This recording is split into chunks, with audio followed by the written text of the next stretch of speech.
নমস্কার, কৃষ্ণার ফ্যামিলি রান্নাঘর থেকে আমি স্বপন বলছি। আজকে আপনাদের দেখাবো একটা ধনেপাতা দিয়ে ডিমের কারি।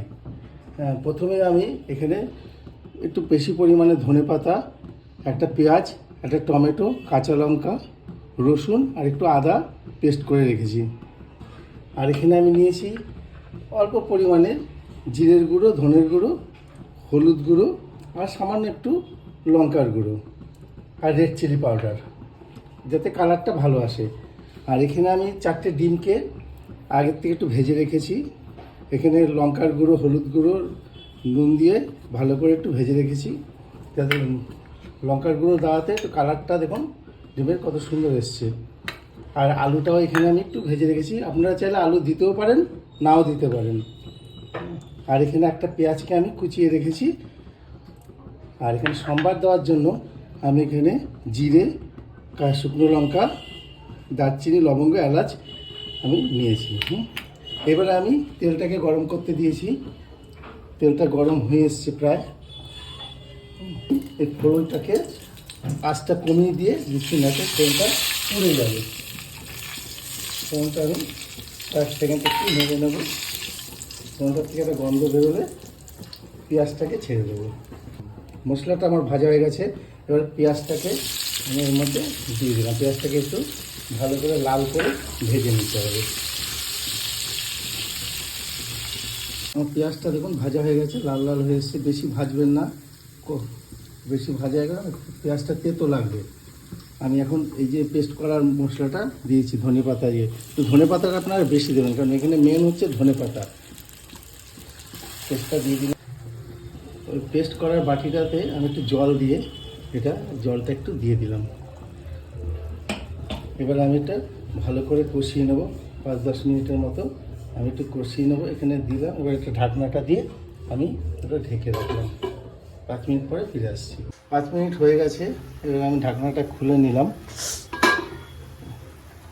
দেখুন তেলটা ছেড়ে দিয়েছে এটার থেকে।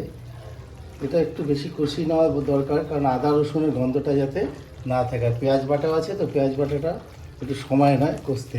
এবারে আমি এই পেস্টটা দিয়ে দেবো। জিরে, ধনে, কাশ্মীরি লঙ্কার গুঁড়ো, হলুদ গুঁড়ো দিয়ে পেস্টটা বানিয়েছিলাম। পেস্টের বাটিটা ধুয়ে এই জলটা আমি দিয়ে দিলাম।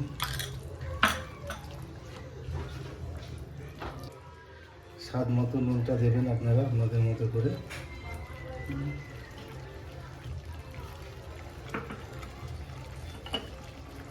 দিলাম মিষ্টিটা আপনারা দিতেও পারেন, নাও দিতে পারেন, সেটা আপনাদের ব্যাপার।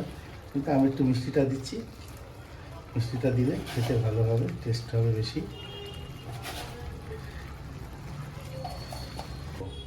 যতক্ষণ না মশলার থেকে তেল ছেড়ে দিচ্ছে। এবার আমি এটা ঢেকে রাখছি কিছুক্ষণের জন্য, ফিরে আসছি। এবার আমি ঢাকনাটাকে নামাচ্ছি। দেখুন একটু হালকা হালকা তেল ছেড়ে দিয়েছে। ভালো করে মশলাটাকে আর একটু কষাতে হবে। মশলাটা ঠিক কষানো হয়নি। এই মশলাটা যত বেশি কষাবেন রান্নার টেস্টটাও বেশি হবে। না কষালে একটা কাঁচা গন্ধ থেকে যাবে। আমি স্লাইট একটু জল দিয়ে নিচ্ছি, হয়তো এটা নিচ দিয়ে লেগে যাবে। জল দিয়ে নিলাম।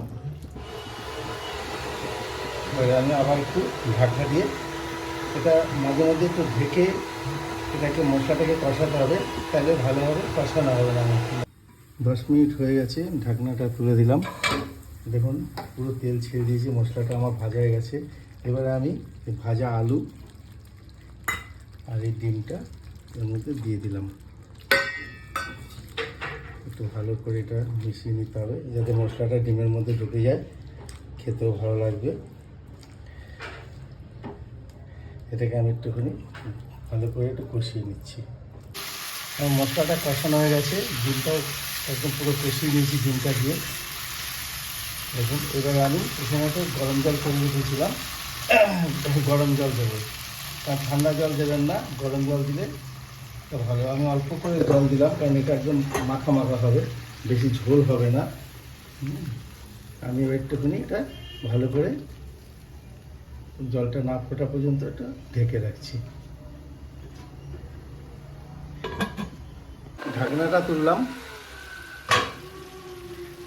দেখুন ডিমের কষাটা খেতে কত সুন্দর হয়েছে, একদম মাখা মাখা। এবারে আমি এর মধ্যে অল্প করে ধনেপাতা কুচি ছড়িয়ে গার্নিশ করে দিচ্ছি।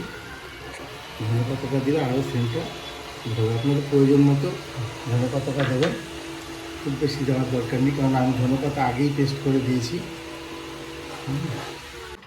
আমার ডিমটা কমপ্লিট হয়ে গেছে, এবার আমি বাটিতে ঢেলে রাখলাম। দেখুন কত সুন্দর কালারটা এসছে, একদম মাখো মাখো অবস্থায়। এটা আপনি ডিম দিয়ে দিয়ে খুব ভালো লাগবে। আপনারা খাবেন, খেয়ে দেখবেন একবার, খুবই ভালো লাগবে। ভালো লাগলে জানাবেন। আজকের মতো আমি আমার রান্না শেষ করলাম। সবাই ভালো থাকবেন, সুস্থ থাকবেন। নমস্কার।